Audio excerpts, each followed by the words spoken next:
బీసీల కోసం పోరుకు బీఆర్ఎస్ సిద్ధమవుతోంది. కరీంనగర్ వేదికగా జరగబోయే సభలో కాంగ్రెస్ బీజేపీలను టార్గెట్ చేయడంతో పాటు బీసీలకి తాము ఏం చేశామో చెప్పేందుకు రెడీ అవుతోంది కారు పార్టీ.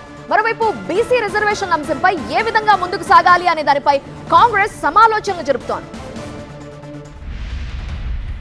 బీసీ రిజర్వేషన్ల విషయంలో కాంగ్రెస్ మోసపూరితంగా వ్యవహరిస్తోందని ఆరోపిస్తోంది బీఆర్ఎస్. ఈ అంశంలో తాము కూడా ప్రత్యేకమైన కార్యాచరణతో ముందుకు సాగాలని డిసైడ్ అయింది. ఇందుకోసం తమకు అచ్చొచ్చిన కరీంనగర్ ను వేదికగా మార్చుకోవాలని డిసైడ్ అయింది బీఆర్ఎస్ పార్టీ. కరీంనగర్ లో ఈ నెల 14న పార్టీ ఆధ్వర్యంలో బీసీ కథన భేరీ నిర్వహిస్తున్నామన్నారు.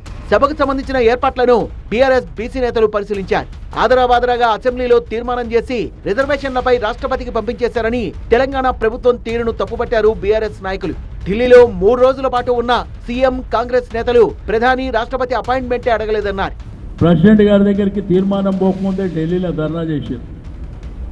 మొన్న 5, 6, 7 తేదీన ఢిల్లీలో మేము ప్రెసిడెంట్ ఆఫ్ ఇండియాని కలుస్తామని, ప్రధానమంత్రిని కలుస్తామని, జంతర్ మంతర్లో ధర్నా చేస్తామని మరి ఇక్కడికి ప్రభుత్వం, ముఖ్యమంత్రి గారు, మంత్రులు, ఎమ్మెల్యేలు, ఎంపీలు వాళ్ళ పార్టీ నాయకులను అందరినీ తీసుకుపోయి ఆ 3 రోజులు ఏం చేశారో మీరందరూ చూసారు.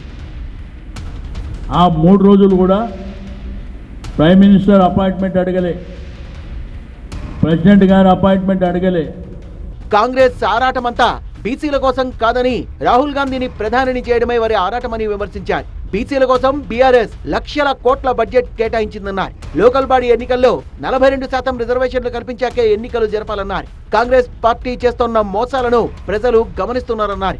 18 మంత్రులున్నారు, 42% 8 మంత్రులు రావాలి, 3 ఉన్నారు, ఇంకా 5 కూడా తప్పక నీ చేతుల్లో 10 కదా, నీ చేతుల్లో పని 5 మంత్రులంగా డెఫినెట్గా బీసీలకు ఇవ్వాలని చెప్పేసి మా డిమాండ్ చేస్తున్నాం.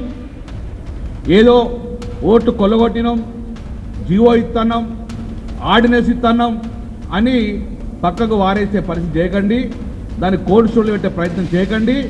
మేము జాగృతంగా ఉన్నాం. ఎట్టి బస్సులో బీసీ సంఘాలన్నీ కలుపుకుంటాం. నీ వెంబడే 40% వచ్చేదాకా నీ వెంబడే ఉంటాయని చెప్పి రేవంత్ రెడ్డి ప్రభుత్వాన్ని హెచ్చరించడం జరుగుతుంది. మరోవైపు కరీంనగర్ లో నిర్వహించే సభకు సంబంధించిన అంశాలపై కేసీఆర్ తో చర్చించారు కేటీఆర్, హరీష్ రావు, వినోద్. ఈ సభలో కాంగ్రెస్ బీజేపీల తీరును ఎలా ఎండగట్టాలి, బీసీల కోసం బీఆర్ఎస్ ఏం చేసిందనే విషయాల్ని ఎలా వివరించాలి అనే దానిపై నేతలకు కేసీఆర్ కీలక సూచనలు చేశారు. మరోవైపు ఇదే అంశంపై సీఎం రేవంత్ ను కలిసి చర్చించారు టీపీసీసీ చీఫ్ మహేష్ కుమార్ గౌడ్. గంటన్నరకు పైగా సాగిన సమావేశంలో పలు కీలక అంశాలపై సుదీర్ఘంగా చర్చించారు. నెల 16 లేదా 17 తేదీల్లో పీసీసీ, పీఏసీ భేటీ ఉండే అవకాశం ఉంది. ఈ సమావేశంలో 42% బీసీ రిజర్వేషన్లు, స్థానిక సంస్థల ఎన్నికలపై నిర్ణయం తీసుకున్నారు.